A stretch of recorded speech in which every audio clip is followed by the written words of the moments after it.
Nung pagbiyahe pala namin guys, may nakita akong nagbibinta ng itlog, naglalakad.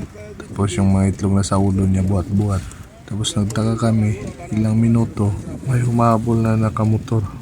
Yan pala, nasagi na pala namin yung babae nagtitinda ng itlog. Natanggal pala yung pinto ng truck sa likod. Tapos timing na pagliko namin, bumukas na tamaan siya. 45 pieces.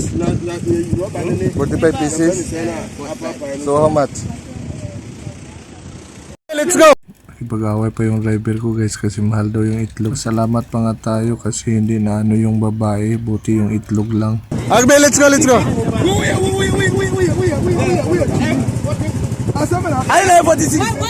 Marami ding marites dito guys, lahat ng dumadaan sumasali din sa gulo. Kaya yun guys, sabi ko sa driver na okay na yun, bayaran na lang natin.